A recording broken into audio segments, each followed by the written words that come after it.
que vous connaissez tous et toutes. Mais juste avant de parler de lui, je vous présente Marie. Marie, tu es où? Elle est là derrière vous. Là, voilà, elle lève la main. Elle va passer parmi vous pour vous scanner vos badges parce que elle fait partie de l'équipe organisatrice et nous sommes là pour faire une audit en fait sur les participants aux différentes conférences. Donc du coup, voilà. Là, derrière moi, eh bien, nous avons la chance d'avoir avec nous Fabien Elie. Fabien Elie qui est représentant de la société DocaPost, donc la Poste en particulier. Et ici, ce qui est intéressant, c'est qu'il va nous parler de la plateforme ID360, une plateforme de vérification d'identité à distance. Alors, Fabien, qu'est-ce que c'est ?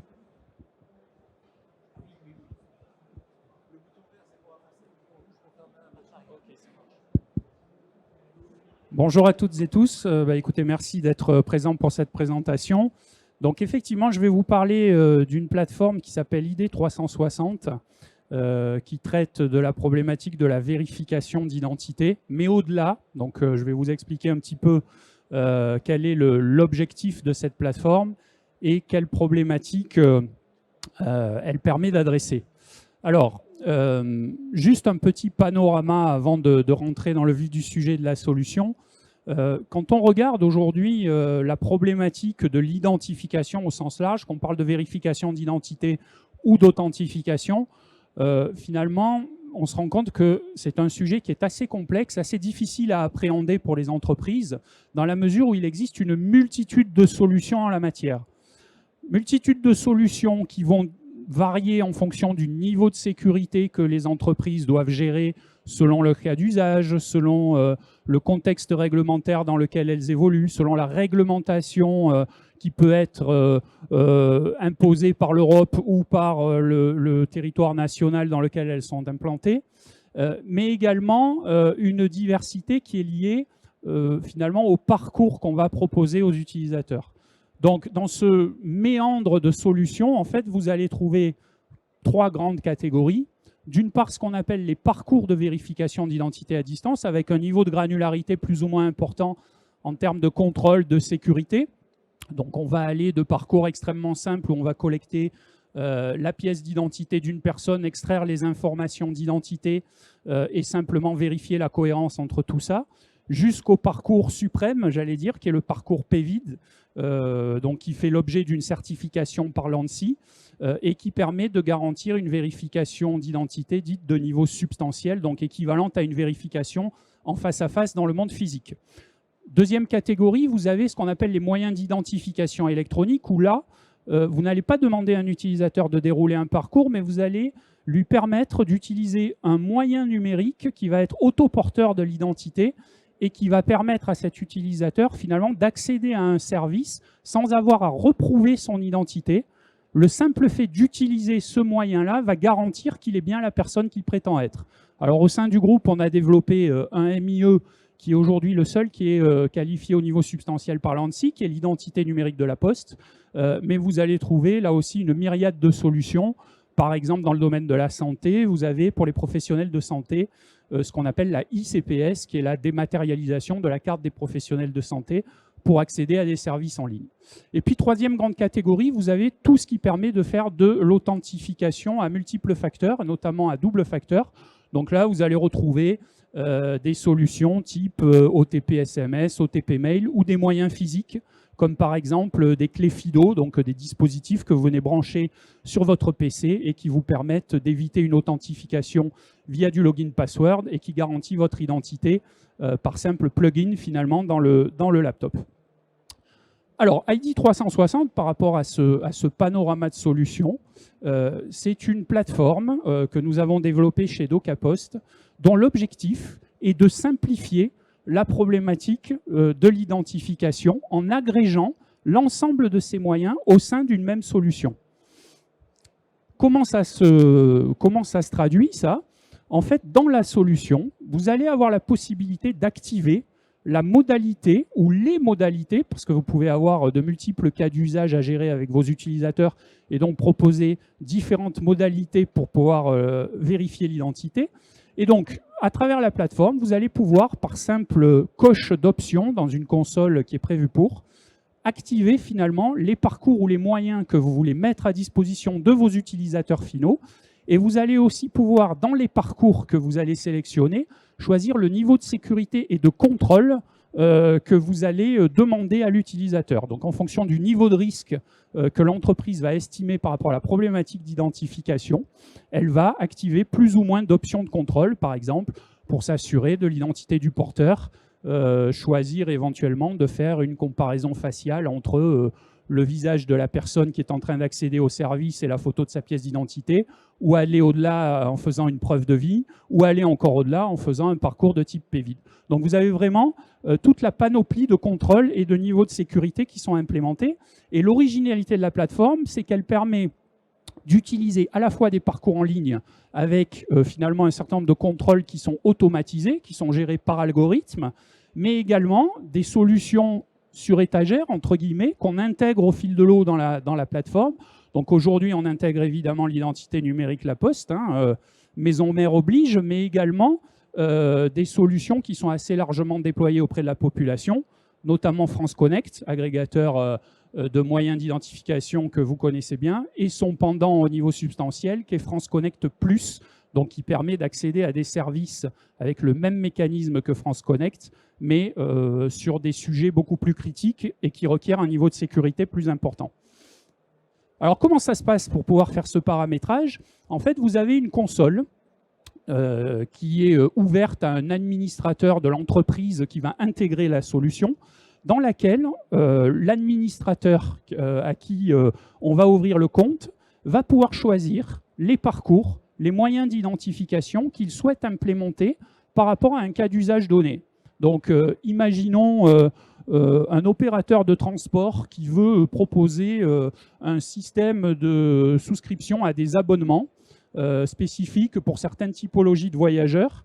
Eh bien, en fonction des informations qu'il va souhaiter contrôler pour attribuer l'abonnement à cette population, il va choisir par exemple de collecter une pièce d'identité, un justif de domicile si par exemple il souhaite s'assurer de la domiciliation de la personne pour lui attribuer un abonnement sur un trajet spécifique, etc., etc. Donc finalement, on va pouvoir, à travers cette personnalisation de parcours, définir ce qu'on veut vérifier en termes d'identité, potentiellement collecter d'autres informations à travers des documents complémentaires et extraire des informations qui vont permettre de faire des contrôles croisés entre chacune des informations pour garantir la cohérence globale.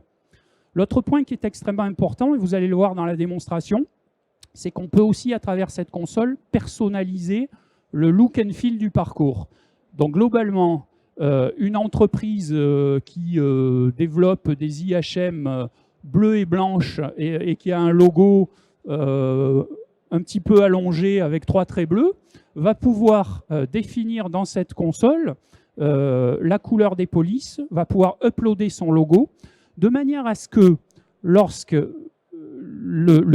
l'entreprise va déployer un parcours métier dans lequel elle va intégrer ID 360, au moment où l'utilisateur va être routé vers ID 360 pour faire sa vérification d'identité, n'aura pas le sentiment de débrayer vers une solution tierce. Donc on va rester dans l'environnement originel du parcours métier de l'entreprise, et ce de manière complètement transparente pour avoir un parcours sans couture de bout en bout.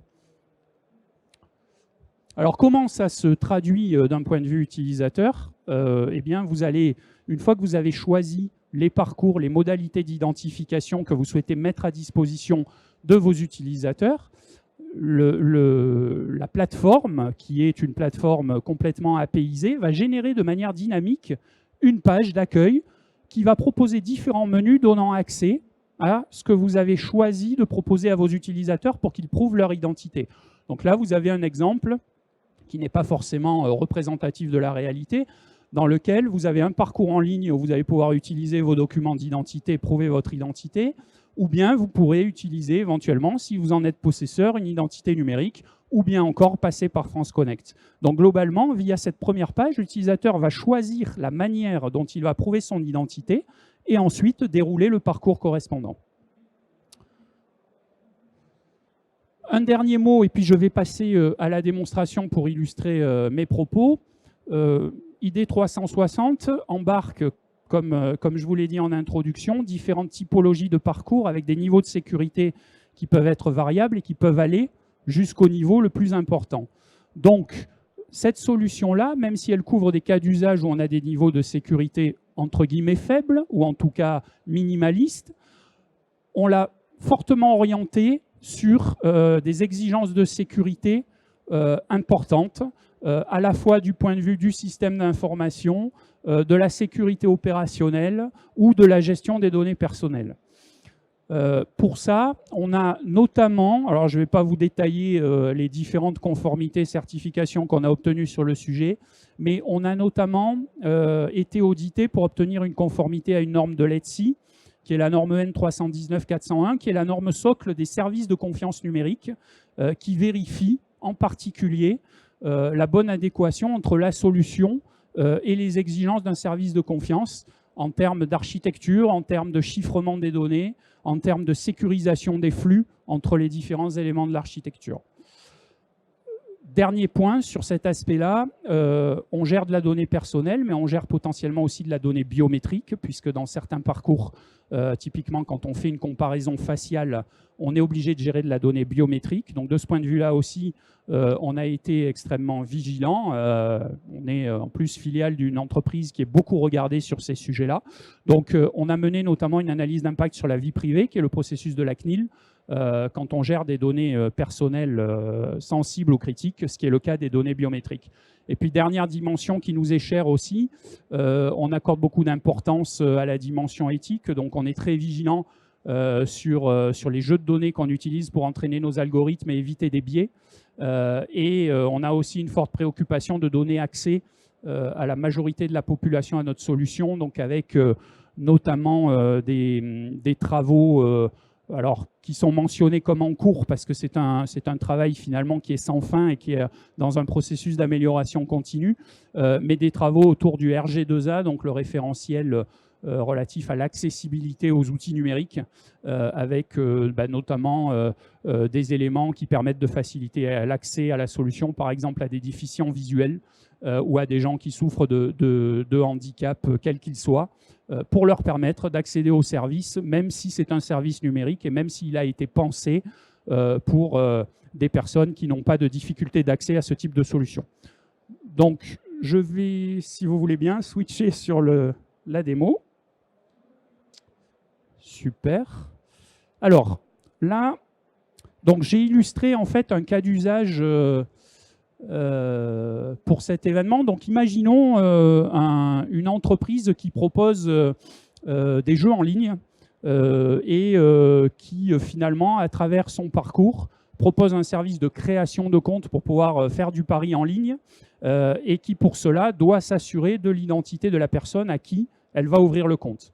Donc là, vous êtes typiquement dans le parcours de l'entreprise qui aurait intégré ID 360, qui propose un premier écran donc, dans lequel finalement un utilisateur qui va vouloir créer un compte va se connecter et va choisir de créer un compte pour pouvoir parier en ligne. Donc, je clique sur créer un compte. Donc là, je suis vraiment dans le parcours du client, de l'entreprise qui a décidé d'intégrer la solution.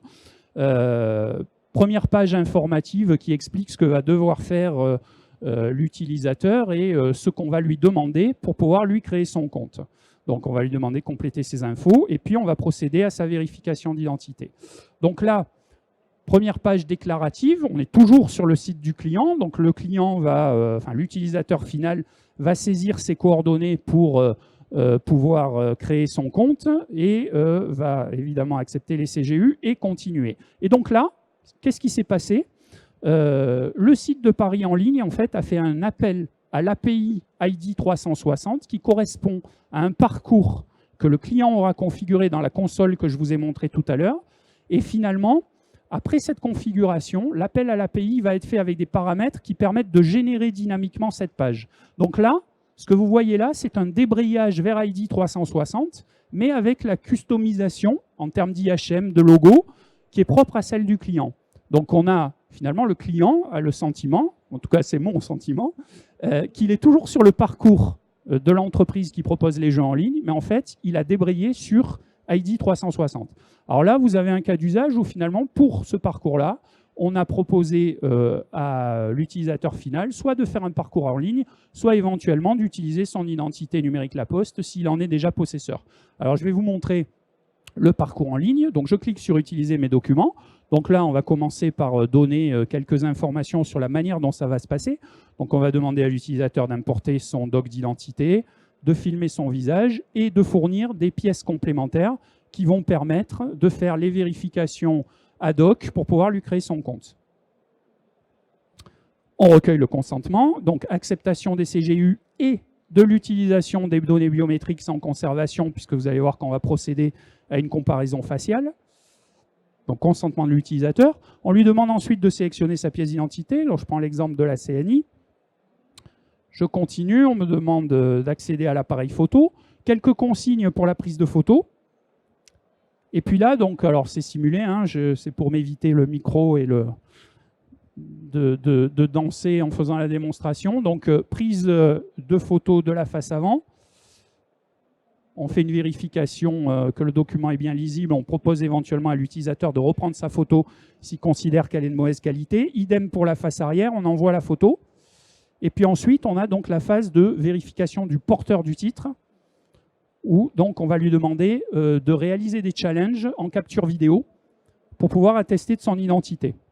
Donc là, on lui demande de tourner la tête à droite, d'ouvrir la bouche, par exemple. Alors les challenges sont aléatoires, hein, évidemment, pour éviter par exemple des scénarios préenregistrés, des injections vidéo qui permettraient de contourner le système. Ensuite, on lui demande d'importer des pièces justificatives. Alors là, je l'illustre avec 2 canaux, puisqu'en fait, dans la solution, on a intégré aussi un certain nombre d'assets de DocaPost. Donc, pour importer le RIB, eh bien, je vais l'importer depuis ma photothèque. Donc voilà, on imagine que j'ai un RIB sur mon smartphone. Et pour le justif de domicile, je vais aller le chercher dans mon coffre-fort Digipost, qui est une autre solution développée par DocaPost. Donc je me connecte à mon Digipost. Je vais chercher un justif de domicile. Donc je prends par exemple une facture d'eau. Voilà. Je la prends dans mon coffre, je la sélectionne. Et donc j'ai mes 2 pièces, justif de domicile. Et ensuite, les documents sont envoyés, donc sont vérifiés. Donc là, on vérifie à la fois la pièce d'identité, on vérifie le porteur qu'on a capturé par la vidéo et on extrait les informations des documents complémentaires, on vérifie la cohérence entre tout ça. La vérification d'identité est effectuée, je peux créer mon compte. Donc là, je reviens sur le site du client, donc le site de Paris en ligne, le compte est créé et à ce moment-là, je peux créditer mon compte et accéder aux services ensuite proposés par le site de Paris en ligne. Voilà, j'en ai terminé pour la démo et je suis à votre disposition pour toute question s'il y en a. Et y a-t-il des questions? Oui, bonjour. Est-ce que on s'approche de la carte d'identité numérique? Est-ce qu'on s'approche de la carte d'identité numérique? Qu'est-ce que vous entendez par s'approcher? Est-ce que ça va remplacer la carte papier quoi, Alors, en fait, la carte d'identité numérique, je pense que vous faites référence à la nouvelle carte d'identité qui embarque une puce dans laquelle on a les informations biométriques du porteur. Aujourd'hui, effectivement, dans cette carte biométrique, dans la puce, vous avez toutes les informations qui permettent de faire ce type de contrôle, puisque ce sont des données biométriques, finalement, qui permettent de garantir l'identité de l'utilisateur. Aujourd'hui, les entreprises privées n'ont pas le droit d'exploiter les informations qui sont dans la puce. C'est une contrainte qui est imposée par l'État. Demain, ça sera peut-être le cas. Vous savez peut-être qu'il y a des initiatives comme l'application France Identité Numérique qui permet d'exploiter ce type d'informations et d'avoir finalement une identité régalienne qu'on peut réutiliser pour accéder à des services. En l'état, tant qu'on n'a pas la possibilité d'accéder à ces informations, effectivement, c'est un moyen de se substituer à ce mode de fonctionnement parce qu'on va faire des contrôles qui sont assez proches de ce qu'on va pouvoir récupérer des informations biométriques qui sont dans la puce. Mais ça ne va pas remplacer en tant que tel. C'est-à-dire qu'en fait, on va pouvoir dérouler des parcours plus ou moins sécurisés qui visent à s'assurer de l'identité de la personne, ce qui est beaucoup plus garanti avec les informations biométriques qui sont dans la puce. Une autre question? Oui.